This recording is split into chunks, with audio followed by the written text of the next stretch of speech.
तो वहीं मुंबई बीएमसी चुनाव के बाद से मेयर किस वर्ग से होगा, इसका फैसला हो चुका है। बीएमसी चुनाव के लिए लॉटरी से निकाला गया जो महिला के पक्ष में गया और नवी मुंबई, पुणे और नासिक नगर निगम में कोई भी लॉटरी के बाद से महिला के खाते में मेयर पद आया है।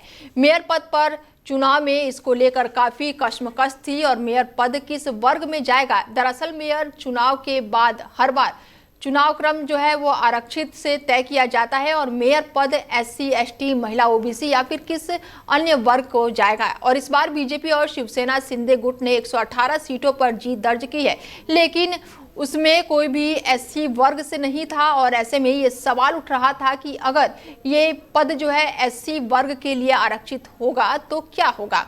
जबकि उद्धव ठाकरे गुट से SC वर्ग का पार्षद जीता था। मुंबई, पुणे और नागपुर महापालिकाओं में भी महिलाओं के हाथों में कमान होगी और लॉटरी से ये पद भी महिलाओं के आरक्षित किए गए हैं। महाराष्ट्र की सियासत में आज का दिन बेहद ही अहम था क्योंकि सबकी नज़र जो है सबसे शक्तिशाली महानगर पालिकाओं के मेयर पद के लिए आरक्षण की लॉटरी पर थी। ऐसे में महिला मेयर को लेकर इस पर बीएमसी का महिला मेयर जो है वो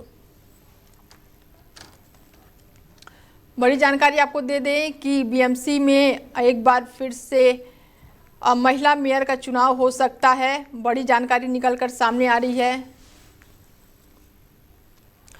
महिला मेयर को लेकर मुंबई की रेस में बता दें कि बीजेपी की ओर से महिला नेता का नाम आगे है और इस खबर पर ज़्यादा जानकारी के साथ और चर्चा के लिए हमारे साथ जुड़ चुके हैं हमारे मैनेजिंग एडिटर हैं, उनसे बातचीत करते हैं। रमेश जी हैं और उनसे बातचीत करते हैं कि किस तरीके से देखते हैं, क्योंकि बहुत समय से खींचतान चल रही है मेयर पद को लेकर। रमेश जी, अनीता, ये एक नई प्रवृत्ति मुझे लग रहा है जो महाराष्ट्र में और नगर निगम में इस बार शुरू करी है। पूरी कोशिशें रही कि आपस में तालमेल बैठ जाए भारतीय जनता पार्टी और शिवसेना एकनाथ शिंदे के बीच में, लेकिन एकनाथ शिंदे की जो हठधर्मिता रही, उन्होंने सारे जितने भी जीते हुए उनके पार्षद थे उनको ले जाके एक रिजॉर्ट में उन्होंने बंद कर दिया, होटल में बंद कर दिए। उनकी डिमांड यही है कि मेयर हमारा होना चाहिए। बिल्कुल। अब उसमें कुछ पेच ऐसे हैं, 17 नगर निगम में जो मेयर का चुनाव होना है वो ओपन कैटेगरी में रहेगा और 9 ऐसे जिसको रिजर्व रखा गया है जो महिलाओं के लिए है। अब इसमें तय किया जा रहा है कि इस महिलाओं के जो पद हैं क्या वो शिवसेना के खाते में जाने चाहिए या ओपन कैटेगरी में जो 17 नगर निगम है या उनको बीजेपी को देना चाहिए। तो ये तालमेल काफी समय से बैठाए जा रहे थे, लेकिन अंततोगत्वा ऐसा हुआ नहीं।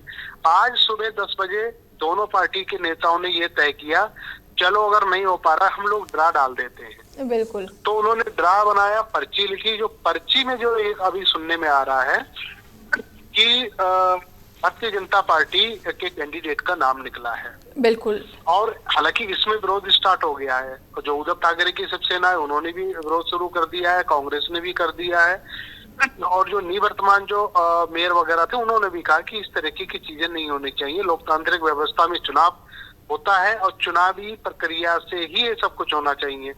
और जाहिर सी बात ठीक है, अगर इस तरीके से ड्रा करके अगर पर्ची डाल के अगर आपको सब कुछ करना है तो चुनाव किस बात का फिर? बिल्कुल नहीं होना चाहिए। तो ऐसे में क्या रमेश जी ये कह सकते हैं कि बातचीत से अगर चीजें नहीं सुलह हुई तो अब लॉटरी पर निर्भर होना पड़ा? इसका मतलब ये है कि आप लोग बेशक चुनाव जीत गए हो, आपके अंदर जो रजामंदी और जो आपकी दोनों पार्टियों में एक समन्वय जो होना चाहिए वो नहीं है, उसका अभाव दिखाई दिया। और इस तरीके की जब चीजें होती हैं अनीता, ये दूरगामी परिणाम इनके अच्छे नहीं होते हैं।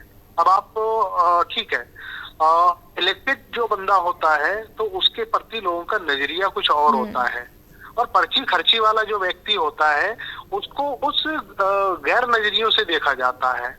खैर बहरहाल मुंबई नगर पालिका को चलाना है क्योंकि उनका कार्यकाल खत्म हो चुका था। चुनाव को बीते भी 4, 5, 7, 8 दिन हो चुके हैं और इतने खाली पद नहीं रहने चाहिए। जैसे भी हो, चंडरा से हो चाहे पर्ची से हो, कम से कम जो मुंबई वासी हैं उनको अपना मेयर मिलना चाहिए और जो भी प्रक्रिया उन्होंने अपनाई है मुझे लगता है इसको जनता भी स्वीकार। बिल्कुल। एक सवाल मेरा रमेश जी आपसे और रहेगा कि महाराष्ट्र की राजनीति को बेहद ही करीब से आप जानते हैं, तो अगर महिला मेयर मिलती है तो क्या कुछ बदलाव देखने को मिल सकता है हमें?